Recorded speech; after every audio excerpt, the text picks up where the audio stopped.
Ration balancing कैसे करनी है, गाय को भूसा खिला देते हैं ना लोग, ऐसे ही कुछ भी जो घास काटा तो वो खिला दिया। फिर दूध को इंक्रीज करने के लिए उनको राशन बैलेंसिंग आपको ट्रेनिंग दी थी ना, तो वो आपने लोगों को सिखाना है कि हमने ये किट जो ऐड होगा लोगों को सिखाने के लिए, तो वो हमने खरीद के आपको दे दिया। अब आपने आगे ये काम करना है, लोगों को सिखाना है, ठीक है। लाओ यार एक लाओ जी, लो पकड़ो मैडम। इन्होंने 3 बाइट्स पे करने, इनको सिखाओ कैसे करना है। वो आपने ट्रेनिंग किया था ना। आशिया बानो परवीन अख्तर और भी करें।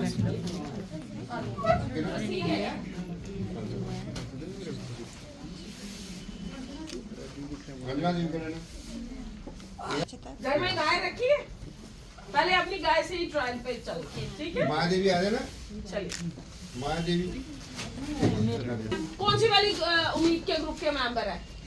मुझे क्या हाँ, वो तो NRLM वाले ही बनाते हैं। तो आप दूध इकट्ठा कर रही हैं इस वक्त? नहीं मैम, खाली में तो खुद गाय रखी हुई है, लेकिन वो हमारे वहाँ पे AMC लगी है, वहाँ पे देते हैं हमारे। देते हो? हाँ जी। क्या नाम है उस कौन सी वाली सोसाइटी है जहाँ AMC लगी है? मैं ये JKND JKM पास में आऊंगी, आपके वहाँ हम BMC लगाएंगे, ठीक है। ऋषि सर जी करिए आप। हाँ, ये देखिए ऑलरेडी बात कर रखी है। आपने राशन बैलेंसिंग की ट्रेनिंग की कि मिल्क रिकॉर्डिंग की? मैडम दोनों की ट्रेनिंग दी थी हमने इनको, पहले एक बार पहले ट्रेनिंग दी, दोनों की ट्रेनिंग दी थी। अब हम जब किट दे रहे हैं इनको दोबारा ट्रेनिंग दे रहे हैं। अब पर्टिकुलर किस कंपोनेंट एक पॉइंट वो करनी है फॉर राशन बैलेंसिंग, तो वो अकॉर्डिंगली इनको आधे हर एक डिस्ट्रिक्ट में किए थे कि इतने लोग मिल्क रिकॉर्डिंग में जाएंगे, इतने बड़ा होता है उसको किचन, मतलब ये ओवर द इयर्स बच्चे को ग्रो करवा के हम उसका बैलेंस डाइट देते हैं। यही चीज हमने केटल में भी करनी है, ताकि हमारे जो पशु हैं वो ज्यादा दूध दें और हमारे लोगों के पास मिल्क सरप्लस होगा।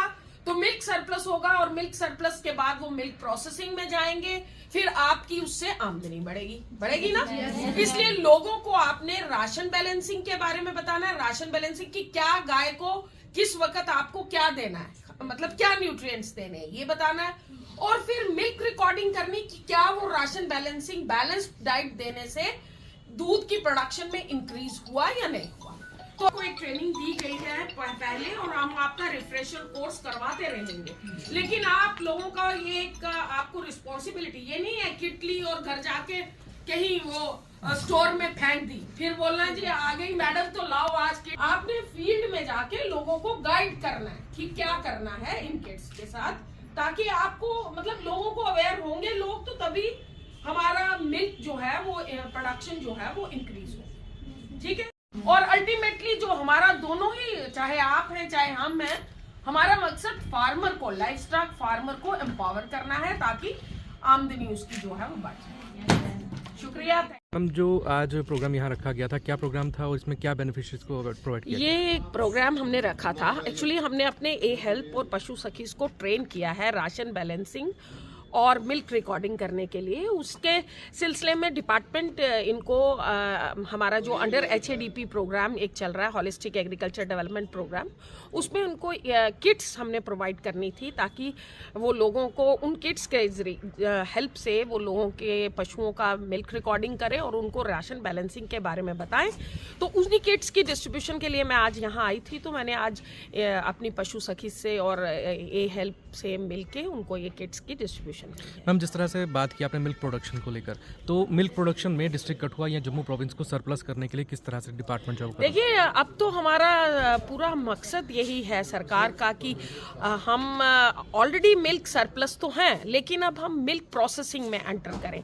लेकिन मिल्क प्रोसेसिंग में एंटर करने के लिए हम ये चाहेंगे कि पहले हम मिल्क सरप्लस और हो जाएं, ताकि जो हमारे हर घर में एक प्रोसेसिंग यूनिट लगे और उस प्रोसेसिंग यूनिट से फार्मर जो है वो अपने दूध का प्रॉपर यूज़ करके अपनी आमदनी को इंक्रीज कर सके, क्योंकि उसके प्रोडक्ट्स बनाएगा और फिर उसके प्रोडक्ट्स जब उसको शहरों में जाके या बाकी गाँव में जाके वो सेल करेगा तो उससे उसकी आमदनी जो है वो डेफिनेटली। न्यू हैचरीज भी जम्मू प्रोविंस में क्या इंस्टॉल की जा रही हैं? देखिए, पोल्ट्री जो है हमारा एक ऐसा यूनिट था पोल्ट्री जो बिल्कुल डिफंक्ट हो चुका था यहाँ पर, और आज की डेट पे हम लगभग 1273 करोड़ का इंपोर्ट पोल्ट्री और पोल्ट्री प्रोडक्ट्स का, poultry meet and poultry products को का कर रहे हैं। तो उसको सेल्फ सस्टेनेंस के लिए हमारी ये कोशिश है कि हमारी जितनी भी पोल्ट्री यूनिट्स हैं हम सबको रिवाइव करें, और कठुआ जो है इसमें बहुत अच्छा काम कर रहा है। और मैं आने वाले वक्त में देखती हूँ कि कठुआ में जो यूनिट्स एस्टैब्लिश होंगे वो सारे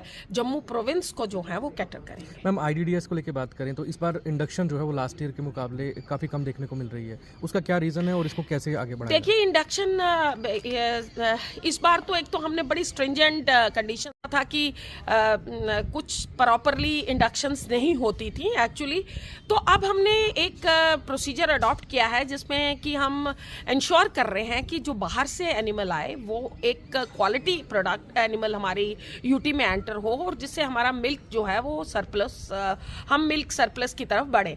इसलिए पिछले कुछ दिनों में अमरनाथ यात्रा तक तो शायद इंडक्शन जो थी वो मतलब इट वाज बैंड, शायद क्या इट वाज बैंड, लेकिन उसके बाद लोगों ने इस पे इंडक्शन का की तरफ रुझाव किया है अपना, और इस वक्त आप देखिए लगभग हमारे इंडक्शन जो है काफ़ी हद तक बढ़ रही है, और मुझे लगता है कि आने वाले मार्च तक हम काफ़ी इंडक्शन जो है अच्छे एनिमल्स की यूटी ऑफ JNK में कर पाएंगे। ठीक है मैम, डिपार्टमेंट जो है लगातार उत्पादन और रोजगार के लिए अच्छे काम कर रहा है, लेकिन जो फील्ड में जो ब्रांच आपके डॉक्टर्स होते हैं वो उनके घर तक नहीं पहुंच पाते हैं, क्या देखते हैं?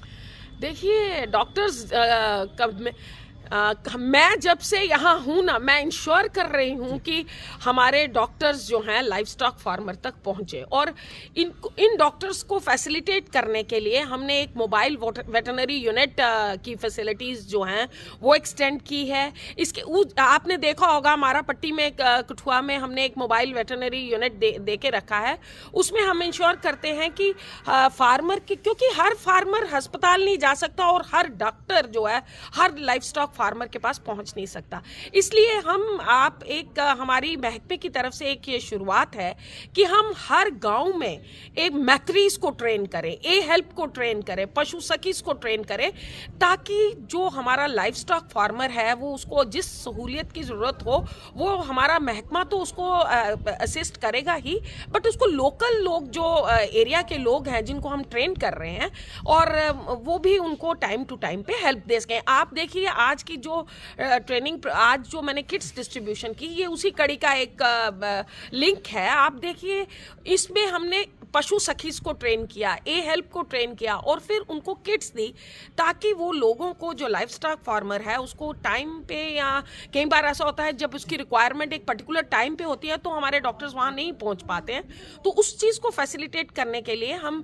लोकल अनएम्प्लॉयड यूथ को ट्रेनिंग्स दे रहे हैं ताकि वो लाइफ स्टॉक फार्मर के रेस्क्यू। क्या आगामी दिनों में पहाड़ी दूरदराज इलाकों की ओर भी विभाग जो है ट्रेनिंग की? बिल्कुल, इस बार आपको मैं एक बात बताऊं कि हमें 700 मैट्रीज ही ट्रेन करनी थी, और मेरे पास हज़ारों आगे लोग, और फिर इतना मुश्किल हो गया उसमें सेलेक्ट करना कि किन लोगों को सिलेक्ट किया जाए।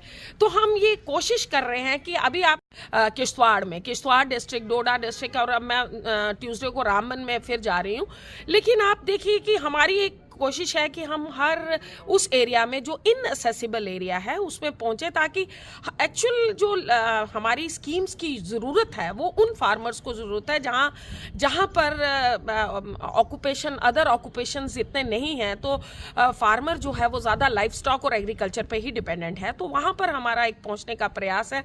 और ये मैं आशा करती हूँ कि आने वाले वक्त में आप एनिमल हस्बेंड्री की बहुत सारी एक्टिविटीज़ इन एरियाज़ में देखेंगे, और हमारा एक ही मकसद है कि हमारा लाइफ स्टॉक फार्मर एम्पावर हो जाए और अपनी आमदनी वो अच्छे से कमा पाए, ताकि और अपनी आमदनी इतनी उसकी हो कि वो अपने बच्चों और अपने घर का अच्छे से पालन पोषण करे। शुक्रिया।